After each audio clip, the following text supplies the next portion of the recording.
Hi, everybody. Welcome to today's episode of Parent Coaches Unleashed. Hi, Carrie. Hi, Jess. How you doing today? I am doing well, and I'm really looking forward to our guest today.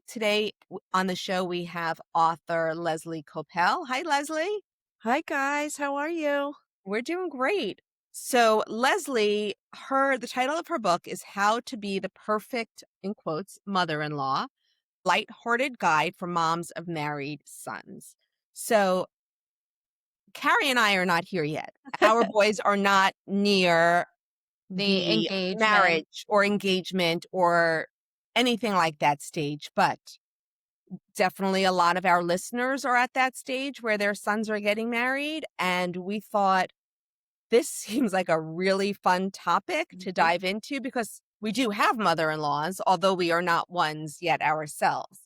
So, Leslie, first question, what led you here? How did this book come to be? Okay, so first, I want to rewind and just say it's never too soon to start. So To for start both of preparing. you, yes, like you don't have to be prepared for your sons to get married to start learning some of the lessons that are required then. So you can start now, which is we'll get into that, but it's about letting go and all of that. But Yeah, how there did were we get into it? Yeah. Okay, Um, so then how did the book come to be for you? okay, so I am now a mother-in-law to two. And so people assume that it came from that. And I need to state clearly it did not. Okay. I'm a therapist and I have a private practice. And I was seeing in my private practice both sides. I was seeing the mother in law who came in and was so upset that she was losing access to her son or didn't get to see her grandchildren as much and was not getting along with her daughter in law. And then I was seeing the daughter in law coming in and saying, I don't know what to do. I'm newly married and my mother-in-law is like overbearing and she's telling me I'm doing things wrong and inserting herself. And so I saw both sides and I Sure. thought we got to fix this. Mhm. So all I did not have a book in mind is I ran a seminar with a colleague of mine and it was how to be the perfect mother-in-law. And I came up with an entire syllabus of what I wanted to cover and I had 25 women, maybe 30 women in a room. And it became very clear. The women were laughing, they were crying, and it was a very powerful, amazing seminar. And afterwards, almost every single person reached out to me asking for my notes. So I Oh. gave them this amazing syllabus I had created. And then they said, this is so good. You've got to turn it into a book. Mhm. So that was the genesis of it. And in between seeing patients in my private practice, sometimes only 9 minutes in between sessions, but usually I would have a little bit more time. I would just fill in all of the work I had done. Okay. And it sort of like wrote itself at that point. Yeah. So one of Carrie and I laughed at this when we read some of it when we were together, but we found it so funny at the beginning in your introduction. You talk about how you didn't dream of the perfect man, you dreamt of the perfect mother-in-law. So tell us a little bit about that. I Because I have to imagine there are not a lot of little girls out there thinking, "Oh, what is my mother-in-law going to be Yeah, like?" I know. I was one of those little girls, had interesting, I'll say that, an interesting relationship with my own mother. Okay. And from a very young age, I would dream about this mother-in-law. I don't know if it came from sitcoms or books that I read, but that we would have this amazing close relationship. We'd go, um, clothing shopping together, get our nails done, have tea, all these wonderful things. And I couldn't wait for her to come along. And in fact, I had been engaged. I'm now married for over 32 years, I will say, Okay. to someone else. But at the time, um, over 35 years ago, I got engaged to someone who was not the right person for me, but I loved his mother. She was everything I had dreamt about. We were so close. Wait, And yeah, So so that was it must a have been break hard to that break must that yeah. off. it was hard, but it was also easy. Like once you see something, you can't unsee it. Mhm. And yes, it was challenging to tell him You Who Was know she did you like, what? tell "You're first? making" Did you did tell she say, him "You're first making the or right her? move, breaking up with him," or I should have called her, but no, I told him, and then, he was, of course, upset. I was upset too. Our lives were going in one direction and then they shifted, but I assured him at the time this was for the best and he would find someone that was right for him and I would. And we both did. He's married with 3 kids and all is good there. But I did speak to his mother afterwards and she did not leave the house for 6 weeks. He was distraught. I was her dream daughter-in-law. And in fact, I sometimes still see her and she has a He's very like, Long Island "You accent. got away. You were the one that got away." He was like, But did you "Oh, you maintain a are." relationship with her for some time after, or you just Not had to really. okay. I just would randomly run into her, and whenever I did, and I still have seen her, she's still around. We will give each other a big hug, and, it's a fond memory that we both had. Okay. Yeah. So, I feel like there is a lot of negative connotations around the term mother-in-law, the way mother-in-laws have been portrayed in movies, literature, television shows. Is part of your intent on writing the book to change that negative narrative? So, here's the thing. I And some of your viewers out there will kill me. I do get some hate mail when I say this, but the mother-in-law is the one who really needs to drive that change. You can't just change the narrative. Oh, we're going to make it like we're going to say it doesn't deserve this narrative because many times it does. And Mm, it's not for bad intentions. And I'm not looking to blame anyone. It's because I think the mother-in-law doesn't know how to let go. And so she kind of deserves, in a way, the narrative that Mhm, she is mhm, over inserting herself, over involved, not respecting the relationship, not realizing that there's a new woman in town and it's not her anymore, all of those things. So my goal is not to just change that narrative. My goal really, if I had magic fairy dust or a magic wand, would be to touch every mother-in-law with my wisdom.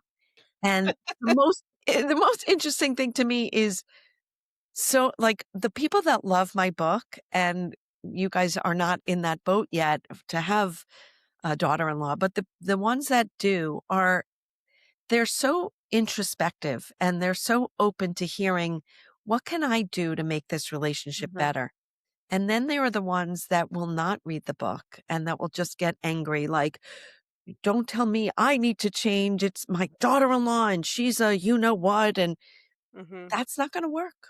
Not gonna work. And like I said in my seminar, if you go that route and you try to pull your son away or you try to get in between them, you're you don't wanna win that fight because what does that mean? Your Right, son's gonna divorce this woman? That's no good. right, So you don't wanna win in that regard. You wanna right, win by looking inside yourself and saying, "What am I doing wrong? What can I fix?" And It it I'm not saying the daughter-in-law is perfect, and my daughters-in-law are, in case they're watching or listening, but, it doesn't mean that they always are. I mean, people are people. They're gonna right. do things yeah, that we're gonna make mistakes and say the wrong things and have to apologize, Exactly. um but that's I think your book was so helpful just in terms of any relationship Yes. that you go into new. And I Mhm. loved all of the chapters about having no expectation. I know you said you dreamed about what your mother-in-law was going to be like. But Yes. I have to say, from a mom of 2 sons, they're both young adults. One's in a relationship, one's not. I did not dream about who my children would date, and I'm not going any further than today where they are in their current relationships. But what I did learn from the book was to be present with where they're at, but know whatever path they might choose, I'm going to have to take a step back and I'm going to have to watch. And I am not thinking that I'm going to be gaining a daughter, even though I Mhm. desperately one day would like a granddaughter because I just want one female in the mix. I know that whoever they choose has a mom. And so I look at my situation, like I had a mom. I was very close to my mom. And even though we married and I've been married 31 years and I love my mother in law, she was not my mom. I Mhm. didn't call her mom. I still don't call her mom. What about you guys? Do you call your mother in law's mom? So, for me, my dynamic was a little different because my husband lost his mom. His Mhm. mom passed away before Mhm. I came onto the scene. Um, and his dad had already remarried before Lonnie and I were married. So he called her Judy. So it wasn't Okay, like I was going to come onto the scene and start calling her like her mom. And it mom. was never a Okay, discussion. It was just she was Judy because that's how she was introduced to me. So right. Right. Okay. Right. So I don't know if does anyone do that anymore? I find it so old fashioned, but that's what I dreamt about as a little girl. And it's in the book, which you guys loved reading, yes. that I would one day call my mother-in-law mom. And I don't know that anyone does that anymore. But in the book, as you guys know, I talked about my wedding day. And you also know my sister who can remember this story vividly because I couldn't wait, and we had the ceremony and we had a little bit of a receiving line where all our guests said congratulations, and my cheeks hurt so much from smiling. And then all the guests went into the other room, and we were left there with just the two families. And I eagerly looked at my mother-in-law, and I was like, so what do I call you now? I was so excited. And in one word, she destroyed every hope and dream I had Mhm. had since I was a little girl. And you can't hear her voice in the book, so I'm going to do it here. Okay, And let's she hear it. is no longer with us. So I did grow to love her. So I'm not talking badly about her now, but in one word, when I asked her that question, she just said to me, Ruth. Oh, And I ran to the bathroom, my sister holding the train of my dress. I was sobbing. And with that one word, she just crushed me. and she But said it in that tone too? Oh, yeah. That's how she spoke. but I was that really that much of a shock to you because you knew her beforehand? You obviously had interactions beforehand. You saw what her personality was like.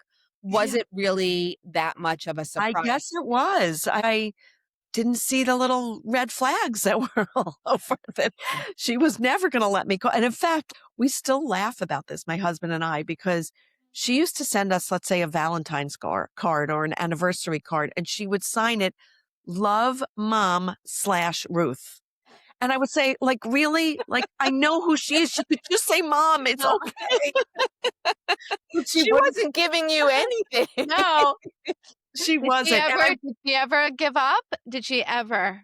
When she nope, got she never older? gave up. No?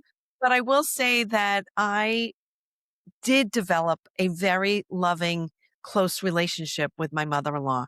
It was about me getting rid of my expectations. Mhm. So it wasn't the one I dreamt about, but it was one of mutual respect and admiration. And it really did turn into something wonderful, but never warm and fuzzy. And in fact, before she passed away, maybe a year before she passed away, I relayed this story. I finally had the courage to tell her what she did to me on my wedding day. And she did not miss a beat when I said, you told me to call you Ruth. She looked at me and she said, well, at least I didn't say Mrs. Koeppel. Uh, And I said, she touche. Okay. Yep, I there She we get it. seems go. like she was a force. Yeah. Other than the name, what type of mother-in-law was she to you? And did she meet your expectations of your vision in other ways? Not entirely. Mhm. But it was about me accepting, like, what she was Who she capable of. She right. gave as much as she was capable, and she was very generous with certain things, but not generous in her love or demonstration of that, even to my husband or to my kids. She was good, but she wasn't what I would have loved, but that's You okay. it sounds like what you were looking for was warm and fuzzy, and that was not who Correct. she I was. never got warm and fuzzy, but I'm warm and fuzzy with my 3 kids and warm and fuzzy with my 2 daughters-in-law. So yeah. So, for me, one of the major themes of your book was listening more than talking. You need to be a good listener rather than always talking about what you want or what your Mhm. expectations would be. Is that something you've noticed from practicing your mother-in-law skills or being I in your practice, or where does that come from for I you? I think it comes from my practice and just, knowing that nobody wants to. I mean, look, here I am on your podcast just talking away, but Well, that's what we do here. that's what you We do. are practicing our active listening skills, so Okay. we are learning. Well, you're doing really well, because mostly nobody really wants to hear someone else. It's not just being a mother-in-law. We go through life quite often not feeling acknowledged for who we are, what we're feeling, what our thoughts are. So to have someone just recognize that is priceless. Mhm. So in any relationship, it's not just the mother-in-law one. But yes, it's important, I think, not to assert yourself. Really listen and see what they want. That's in the book too. Not every daughter-in-law is going to want warm and fuzzy. Right. Mhm. And Well, I wanted to ask you about that actually, because you said something you said in the book was sit down, have a conversation with your Mhm. daughter-in-law, tell her what her expectations are from of the relationship, how can you best support her? But what if you're talking with your future daughter-in-law who does not have those communication skills yet? Like what if she can't articulate what it is she wants, how do you best support her in that? What if she looks at you and says, "What? No one's Right. ever spoken to me that way before. What do you mean, what do I want this relationship to look like?" Well, What I'll tell you something funny because it's not just with a daughter-in-law. I go through life, I'm that person. My husband calls me the can opener. I will ask one question and someone starts crying and, they feel validated. So that's just my style. They feel like they've stepped into your office and are now laying down on the couch, right? Exactly, exactly. So I do have to be careful. I don't wanna therapize anyone, and particularly my daughter-in-law or both of my daughters-in-law. Um, they most people don't have that skill. So we have to start with that as an understanding. And I may not get it back in the way I want to, but I have to keep my ears and my eyes open to what they want because if they can't articulate it, but I call and say, "What are you guys doing on Sunday? I'd love to see you." And I get back, "That sounds great. We'll get back to you." And maybe they don't get back to me, Mhm. which I'm just going to say that doesn't happen. I don't do that, but I'm just using But I'm that sure it as does happen for some For people, some so that yeah, they won't get back to well, them. there's your sign. You don't need the actual words. You have to just say clearly, and you can't take it personally. Maybe they have plans. Maybe they want to form their own tradition on Sunday and do a husband wife brunch and they don't want their mother in law involved. That's okay. It's more than okay. Mhm. I think some of our listeners might say, how do you not take that personally? Like, how, or maybe they might think that, but maybe a better question is, how can you express to your daughter in law and your son that you would like to see them? Or can you? Or is it they are telling you, we don't want to see you now? Like, what happens there? What happened? Listen, there's so many things to cover, but one of them, and I'm switching gears here for a second, but you cover this whole chapter on the mourning the loss of your son. That's one part. You're mourning the loss of your son, but if you do want to have a relationship with obviously still with your son and his now wife, how do you manage that if you're not getting those vibes back from them that they do want to see you? Okay. So, like you said, it's two part. And the most important part of what you asked or noticed was the grief and the mourning. And if you don't see it as that, and I'll get into that in a second, but if you don't see it as that, you're constantly going to be fighting against that. I don't want to lose my son. I don't want to lose my son. I'm going to call him. I'm going to call him. And that's going to backfire. Mhm. So, really, the first step is seeing this as a loss. Now, for anyone out there who's really lost a child, this is way different. Mhm. I don't want to compare the two at all. Thank you for saying that. Yes, because I think it's really important to know that. So, other than that, when your son gets married, you lose the child that he once was to you. You lose that relationship. He's not your little boy anymore. And hopefully, and you guys can benefit from this, you start to realize this as they grow up. They're not your little boy anymore. You don't have to completely let them go yet. But when they get married, you really have to grieve that. It's very sad. There are times I might sit alone and get a little sniffly and say, I I'm miss that. getting teary-eyed when you're just saying it, and I'm not anywhere near Yeah. that stage, but Yeah. I can feel it. But don't you think that we sometimes see a little, like, there is a little taste of it when they start dating and they're dating someone seriously, and you notice they're calling less. It's not all of a sudden one day it's they're sitting on your lap and the next day nothing, right? Well, So it there's like a shouldn't be. progression. Right, Carrie, it shouldn't be. That's the Okay. thing. So for where you are right now, if they're calling less, that's great.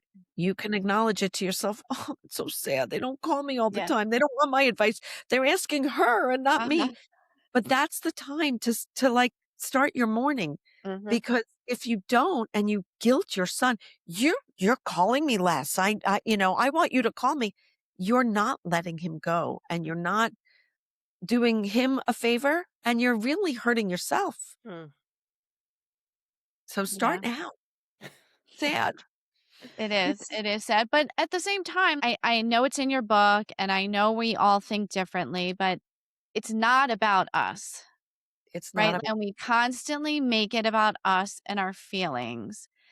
And if you think about it, we work so hard as parents to raise independent adults. And this Mhm. is just the next stage. So I'm wondering, is there a way that we can prepare ourselves or remind ourselves, like, celebrate, like, this is a good thing. This is Yes. a good thing when they've launched to the next stage, and now, you could see they wanna move on. They want to have their own family. Mhm. How do other than talking to ourselves or talking to a therapist or preparing for it, is there anything else we could do to remind ourselves this is a good thing and Yeah, not I think feel talk so to sad yourself about it? I think talking to yourself is great. Like, have a mantra. Think about it. Your goal with having a son or a daughter, but we'll focus on the son here. Your goal is to prepare him to leave you. That's your goal. I mean, do you want him living in your basement? I mean, Yeah. maybe some out there do, but that's kinda creepy. We don't really want that, Right. right? So our goal, that's what we strive for. Mhm. And yet when it happens, some of us are like, "Whoa, I don't want that." I want him back in my fold. Yeah. I'm curious if this comes up for you in your practice when you started by saying you have the mother-in-laws coming in. Is it something that happens often where the mother-in-law feels they're spending so much time with her family and not enough time with Mhm. us? And how do you advise a mother-in-law to handle that? 99% of of this issue is about that. And Okay. about the holiday times, splitting, Right, where do we go? right. But it's always, and in fact, I have an Instagram, ask.leslie, where I posted a video about that, and I got a lot of love, but I got a lot of hate Yeah. too. Look, I have 2 sons and a daughter, and there's that old expression, which it shouldn't be this way, but I don't like to use the word should, but it's a a daughter is a daughter for life. A son is a son until he takes a wife. Have you heard that? I don't Yes. like that. I I have 2 sons and a daughter also. Nobody likes that. Yeah. So hard. It's really, really hard. Like, no one said it's easy, but you don't want to play that tug of war game because if you do, again, you're going to lose it. Number Mhm. one, think about their pillow talk. You think the wife is going to say, I want to go to that. My Sure. mother, I want to go to your mom's house because she makes me feel so welcome. No. So think about that. And it doesn't mean that you're saying goodbye, but there is, I don't know if it's probably cultural because I don't think it's in every culture that in the new family that they do gravitate more to the girl's mother. They do. And All you're right, not so I giving need up. to start adding more friends to my I since I know. only have boys, I'm gonna be left in the dust. You can Well, come to I'm our glad no. house, Carrie. I'm glad I really like my husband. Yes. But that's not to say like so then there are certain go arounds around that. So both of my sons are married and this was not in a manipulative way when I say this. We got very lucky. We love the two families. Okay. And the two families are, I don't know if they just naturally are like this, or maybe they read my book, or maybe, their daughter said, Mom, don't leave Leslie and David out. They're going to feel so terrible. But we're included Mm. in everything. So You they are bring very us lucky. along. I That know. cannot be the norm. I know. You see it just from the patients, your clients walking in your door, that it's not the norm. Yeah. It is not the Very norm. lucky, Leslie. I'm lucky, but I think it's also we are respectful and they see that. So they're not doing it as a favor. They're doing it because we're kind and respectful. Right.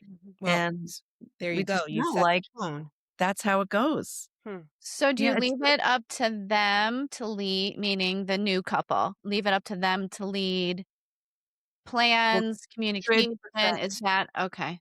Yes. And you don't put your son in a position of that tug of war. You don't say, well, it is Mother's Day and, Mhm. we'd like to see you. I mean, of course it's Mother's Day and your son, and hopefully you can figure it out. There's breakfast, there are walks, there's brunches, there are dinners. Like there are ways that everyone can be satisfied if you can't all be together. Right. Okay. Um, so So you how want to, would that conversation go? Like, let's just say it's Mother's Day's coming up and you wanna reach out to your son. okay. What So I what just, should I you say? I just had this with my son Okay. yesterday and it wasn't with guilt. And it was my daughter-in-law was there too. And, you know, maybe they got lucky that they have a wedding on Mother's Day. I Nice. said I didn't know about this wedding and I had them both together yesterday. And I said, I know like this gets more and more complicated each year because my other son got married a month ago. But I was talking to the one that's been married almost 2 years, whose wife is pregnant. My daughter in law is pregnant. Oh, And Congratulations. thank you. And I said, guys, I don't know what the story is, what your plans are. What are you thinking for Mother's Day? That's it. Okay. That's what I did. Now they said, oh my goodness, I can't believe it. We have this wedding. But if they had said something else like, "Oh, we are gonna be with her parents for dinner. Maybe we can see you during the day," like, that's what we would do, Mhm. but it gets more and more complicated. In fact, that's a chapter that's missing in my book that I didn't realize because I, again, did not base it on my personal life. I Mhm. based it on my practice, and I was hearing the one-to-one scenario, but I have 2 daughters-in-law now and I will have a son-in-law in a year. Oh, wow. So, yeah, so another chapter is, Mhm. okay, it's not just one daughter-in-law. What do you do when you have 2? And Right. it or 3. Mhm. It exponentially gets more and more complicated. Huh. That is very interesting. I remember seeing a social media clip about not getting caught in the tug of war, trying to make the process as smooth as you possibly can for your kids, not to cause more friction. And let's just say you want to celebrate Mother's Day. Well, if they're with their spouse's mother, Mother's Day doesn't have to be on the Sunday. It could be on the Saturday, or it could be on the Monday for dinner. You have to be flexible in your thinking. I love that. That's absolutely right. And we put so much emphasis on these, I don't know, Hallmark say holidays Hallmark or holidays, but yeah, I think it's really wrong. And to me, every day is Mother's Day. Like seriously, any chance I get to spend with one of my kids is a special moment. And I think, Carrie, you said it. It's not all about us anymore. Right. Like, give that up. I mean, Yeah. you guys it still can be about you. You still can get the sweet little cards and letters for Mother's Day, but at Sure. some point, whether it's Mother's Day or another day, it's not Mhm. all about you anymore.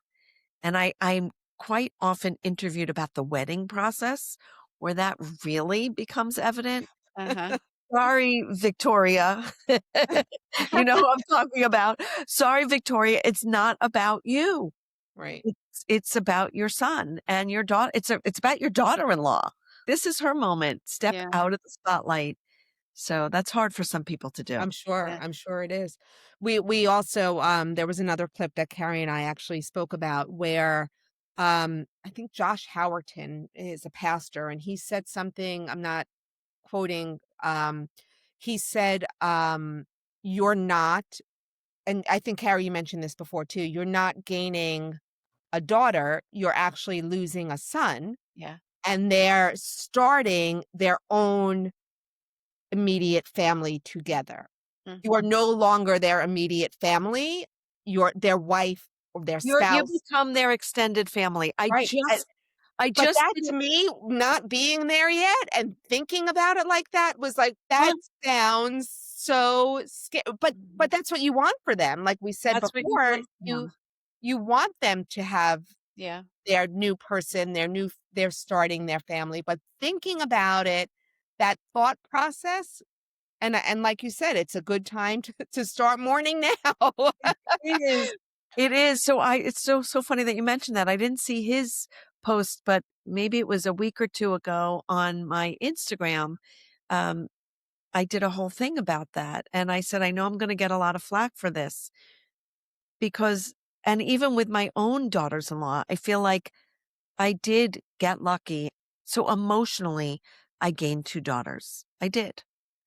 But I didn't we can't see it like that because there's something about that expression that you're implicitly trying to say, "Hey, daughter-in-law, follow my traditions. This is my way of doing it. Mm, I gained you."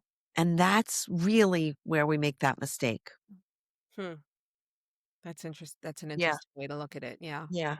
There might be listeners here who are already a mother-in-law, already dove in and went with, what how they thought they should proceed with their daughter-in-law, and they're off to a rocky start or it's not going well because they controlled or they tried to force a relationship. But is there a way to undo that, or is there a way to move forward with, okay, you know, I might have gone about this the wrong way, so let's start again? Like, can you give us some advice there for someone who does not have the best relationship right now, but wants to change that going forward between mother-in-law and daughter-in-law?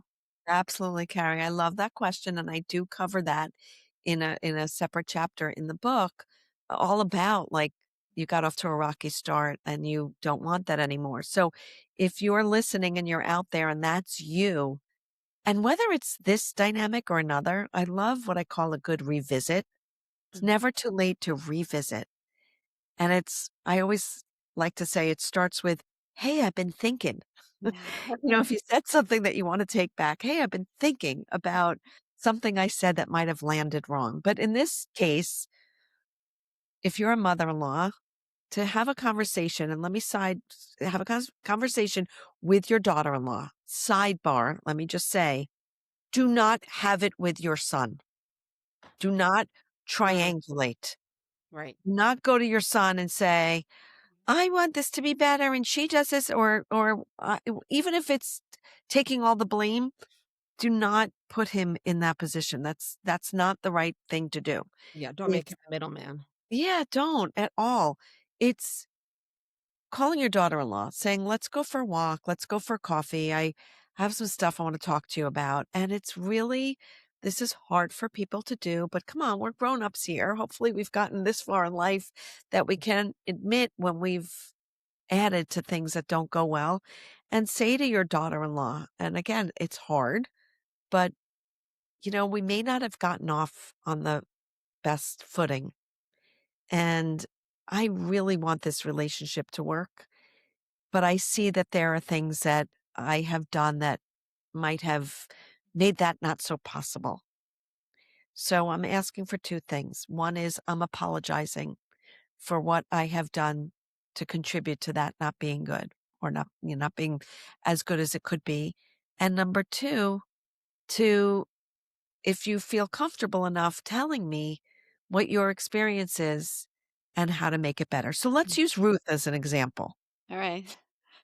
If Ruth came to me and said that to me, I would say, "Thank you so much for bringing that up. I want to be close to you too. I know how important you are to my husband, to your son. And yeah, sometimes you say things and you think they're funny and maybe other people are laughing, but I'm not. Mhm. I'm not." Here's a great example of that. For some bizarre reason, when I was pregnant with my firstborn, Ruth, my mother-in-law, called my unborn belly baby Egbert. Did you know? Okay. Did you know the sex of the baby? No, Okay. no, Okay. not at this point.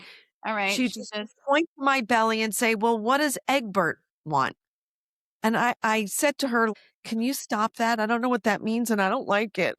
And she kept doing it until one day I actually exploded and I looked like a you had a crazy. hormonal pregnant moment Oh and my just went goodness. off on her? Okay. Sobbing went off like, "I don't know what that means and why are you calling Did it she say Egbert?" what did it No, mean?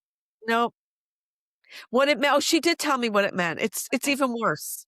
Oh gosh. She nicknamed her vacuum cleaner in the '70s Egbert. Do you remember those maybe you don't know, maybe you're too young, but there were vacuum cleaners that the bag Yeah, expanded. Right, expanded. right, No, right, we're right. not too young. We're Oh the my same age. gosh. Yeah, yeah, yeah. So that was her Oh, Egbert, and that was my unborn belly. And oh, sorry so to because your belly was expanding, it was I got it. Oh. and I'm sorry if my son is listening and it wasn't him. And I probably did look like an Egbert. Okay, let's be real, but like But you that was asked her to stop and she didn't, yeah, and exactly. That was really So, bad. But anyway, when he was back to your born, you never point. called him Eggy? He didn't have a nickname? That's terrible. No, he was not Eggy. Oh my goodness. Oh. But back to your point, if she had done that, if she had said that, we could have started anew and it would have been good. So my point being, you got to suck it up, mothers-in-law. I know it's really hard, but if something isn't going right, it is so easy to blame her. And I'll say it like that because that's what you're all doing. That's Right. what I hear in my practice. That's what some of these angry responses to my Instagram posts get. But really, maybe partially it's some things that she's doing, but you are mature. You've got the power. You've got to do better.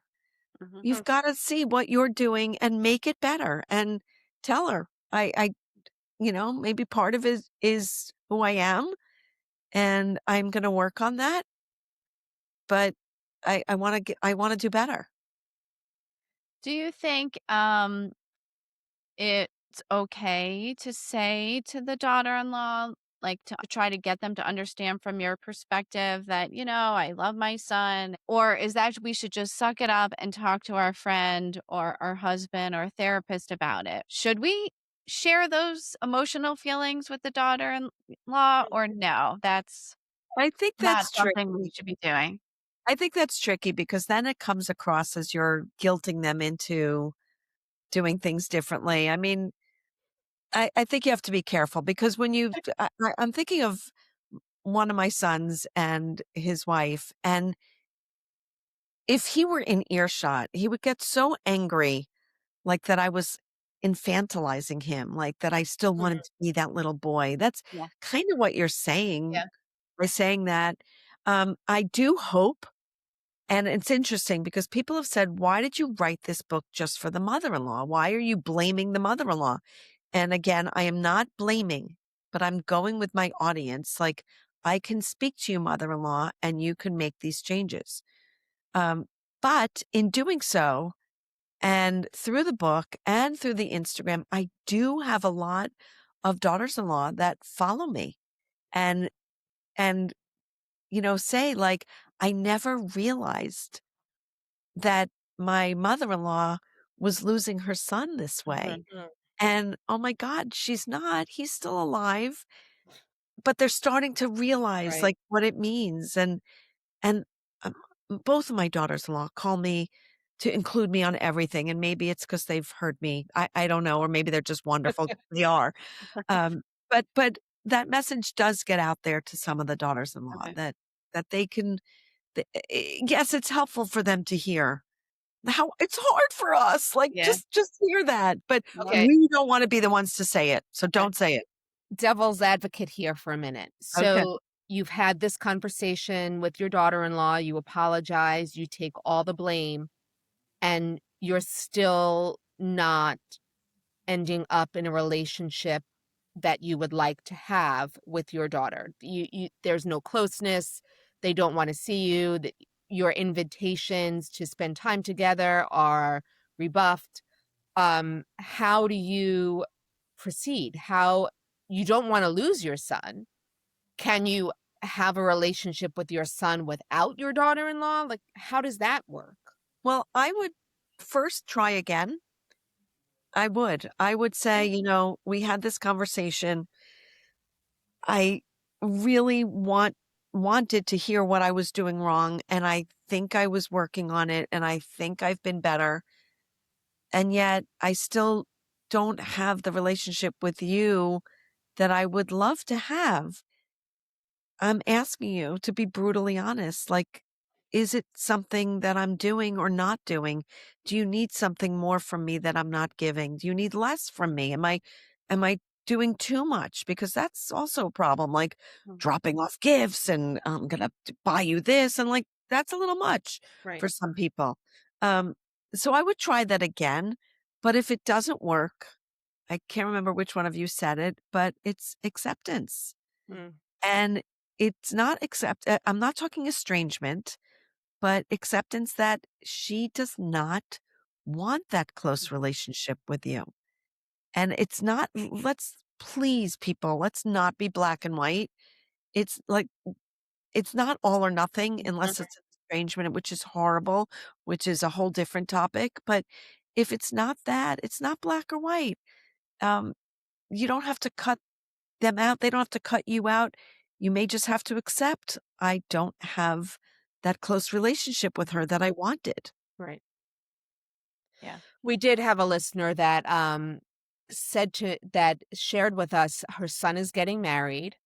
They were high school sweethearts, so they've been in each other's lives for a long time. However, her future daughter-in-law has a very close relationship with her mother and with her aunts, and she does not feel like she has does not have access to her son. She still spends time with her son. She just wants more from her daughter-in-law. Like, she wants to have the closeness. She wants to, like, your dream of a mother-in-law is her dream for a daughter-in-law, but she Mhm. feels like her offers of lunch or movies or whatever have not been met because she has so many other mother figures in her life. What Okay. would your advice be to this future mother-in-law? I mean, it's really hard, but let's just for a second put ourselves in the daughter in law's shoes. She's got all these wonderful women in her life. She's maybe in a new marriage, or in a marriage and working on her relationship. Maybe she has children. Maybe she's working. Maybe she's just really busy and it could feel personal, but maybe it's not. Hmm. And if it is personal, maybe there is something that this person, your listener, could find out? Like, is there something? But it might just be circumstantial. Right. It's not personal. Okay. It's really hard not to personalize this. I get it. Right. Yeah, you Yeah, need I a think that's a really good point to put ourselves in their shoes, right? mhm, At our stage of life, whether, working, not working, our kids have left the nest, they're moving, like we do have more time.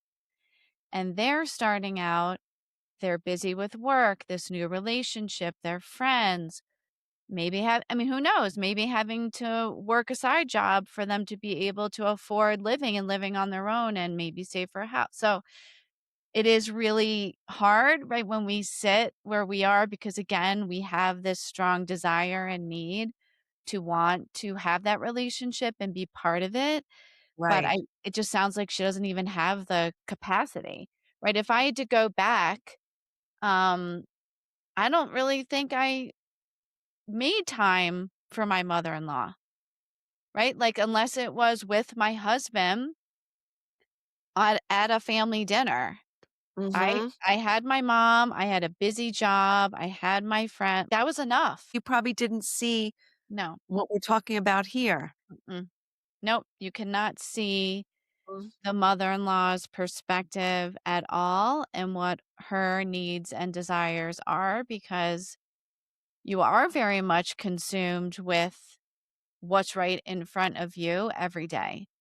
Um, right, I think it changes, hopefully it changes right when they start having kids and then they see, oh, wow, right, this is a really valuable relationship here I could right, have with my mother, the in-laws.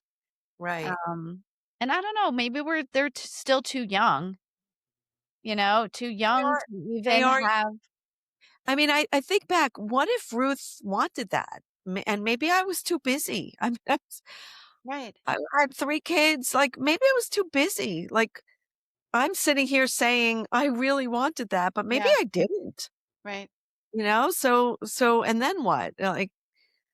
But she didn't want it either, but if she had, I might have been, like, saying to my husband, like, "Your mom is all up in my grip, like, Yeah, leave me alone. I'm busy." yeah, So, we don't know. I wanna be kind and sensitive to the Yeah. mother-in-law out there. I am not blaming you in any way, at all. Like, I'm not, and I'm not saying that it all lies with you, but you do have the power by almost doing the opposite of what you think you should be doing to be close to your son and daughter-in-law. No, Like, just really yeah. respect that they're starting their own life and their own Mhm. family. And like you said, Jess, that you become their extended family. Yeah. You're not primary. I know, I'm sorry. all right, just not We're ready. gonna We're delaying, we have time, we Yes, have well, I'm not time. there yet, so I No. have time to adjust. Yeah, Right, yes. right. Can I Leslie ask? Oh, Yeah, go ahead, sorry. sorry. No, no, no. Carrie, go. So why I know in the title, right, how to be the perfect mother-in-law, it's in quotes, perfect. But why did you choose the word perfect? That for me is like a triggering word because I did as a new parent try to be perfect and it was Oh, way, way, way too difficult. Like I had a complete breakdown. And when I realized that's what I was doing and that's not possible. So is that really what you want for this book, or was it the play on the no. word with the quotes? It was a play on the word. It was a Okay, total tongue in cheek, which is why I put it in quotes, because I will say in any realm of your life, there's no such thing as perfect. Mm, I mean, nothing is perfect, mhm. right? So it's kind of a joke to say, like, how to be the perfect anything. Like, Yeah. really? That's not possible. And then to further that pun, I put it in quotes because there okay, is no such thing. Right. But the point of the book is let's get you closer to o perfect. There's no such thing, but let's get you closer to it. So, Leslie, what's next for you? Is there a grandmother, how to be the perfect grandmother, or will you do anything about being the mother of the bride, or what's next? Okay. So I have thought about initially I thought about doing, like I said, I wasn't sure who to write the book for, the mother-in-law or the daughter-in-law. And I still don't think that the right way to go would be the daughter-in-law. I just don't. First of Okay. all, she's too busy. Let's just say that. Right. Young, she's in her career, she's social, maybe Right. she's starting a family, she's starting a life with your son. She's not reading this book, okay? Like, she's not. And if she is, she only wants to hear, like, how her mother-in-law is doing everything wrong. So, there's no point in writing that book. Um, a lot on my Instagram, just naturally, because I get a lot of questions about this, is about becoming a grandmother and being the perfect grandmother. So if I were to write another book, it probably would be about that. But I have to be careful because I don't want either one of my daughters-in-law to think I'm writing about them. I'm not. Would be doing it from a professional standpoint, but we are at that phase in life. Right. So, there's It's funny though, thinking about that, I wonder how many of the same themes would cross over between being the perfect mother-in-law and being the perfect grandmother. Listening, respecting boundaries. I mean, right. A lot of it would be crossover, but maybe I'd reach an audience that didn't read this book. yeah, for Yep. sure. Then there are a few other things, like, for example, and this doesn't just go with grandparents, but it's a really important topic that I've been asked about, um, as an aside, that a lot of grandparents, they want of course we do. Like, when my grandbaby comes along, I'm gonna, but you can't do that. You have to be respectful. So you have to be respectful to the parents. Like, do you want me like Mhm. hugging and smushing your child and smothering them with kisses? And the answer is probably no. Right. And we have to accept that. But the other thing is that as the grandkids get older, and this is a whole different topic of teaching a child, particularly a girl, a daughter, a granddaughter, that it's their body and that no one can demand a hug or a kiss. And I've Mhm. seen this over and over again. I'm your grandmother. Give me a kiss. Like, Right. let me hug you. That's Come how we on. were raised, go kiss all your relatives goodbye, go Yeah. kiss, go hug. So I Times have, had a situation with my own grandmother. I was probably 12 and went to visit her. I lived in Chicago. She lived in Delray Beach, Florida. And I was in my nightgown at breakfast, and she reached across the table, and in front of her brother, which was my uncle, right? So she pulled open my nightgown and said, I have to check and see what's going on, right? Like, oh my so gosh. that bound, and I think I was visiting her alone without my parents, like, and I was mortified Wait, how old were that you? maybe 12. 12, 13. So I probably had a little something going on, but she wanted to see. And she just that made me think, right? Like teaching Right. granddaughters, right? Like, Well, right. But it's hard to teach a granddaughter. Like, no one told you to say to no, your granddaughter, like, what are you doing? Like, get off. Right. Oh my gosh. But right, it's teaching the grandmother, like, to respect right, yeah. boundaries and bodies. Like, Mhm, you wanna teach, especially young girls, young women, it's your body. If you don't feel like being kissed or hugged, that's your right. And mhm. again, that hurts as a grandmother. Like, if my granddaughter will say that to me, inside I'll be sad for a moment, but I'll say kudos to her. She doesn't Right. want a hug right now, and it's not about me. And kudos to your daughter-in-law for teaching her that. Exactly. So that's one thing I see that grandparents Yeah. do wrong. And the other is totally different topic, but equally important, which is, and back in the day, you'll remember this, like, the grandmothers sneak a little cookie Uh-huh. or candy before dinner. And so it's not the sneaking, it's not the giving, Mm, it's the don't tell your mother. yes. And you The know how bad that Secrecy. is? Mhm. Yeah. Yeah. This is a trusted adult saying to a child, don't tell your mother. Yeah. Or it's our How little is secret. It's Yeah. our Mhm. little secret. How is that Yeah. different from another family member doing Yes, it's something not Doing inappropriate. appropriate. something and saying, "Shh." Yeah, Right, and by the way, like, you can look at the studies of who gets abused and who's Yes. doing it. It's a family member yeah. or a close friend. Mhm. So you never wanna do that as a grandparent, and I see it, it happens all the time. They think it's cute, they think it's fun. I Or get they're the spoiling bonding with their part. It's grandchild. sending Yeah, the wrong message. Yeah, I get the absolutely. spoiling part, but not the, "Don't tell your mother." Right. yeah, Well, Leslie, we yeah. cannot wait to read that book I next. know. Right. So if any of our listeners would like to reach out to you, what is the best way? Is it to follow you on Instagram or what would Yeah, I guess on Instagram they can DM me, just spell my Okay. name correctly because everyone spells it incorrectly. So on Instagram, it's the word ask, ASK, dot Lesley, Lesley. Okay. And I always say that the dot is for the pause. And we all need to pause sometimes before we speak. So, So important. yeah. And Well, where do we go purchase your book as we both have them here on Amazon? So Amazon, where else can we find it? Amazon Amazon is the only place. Okay.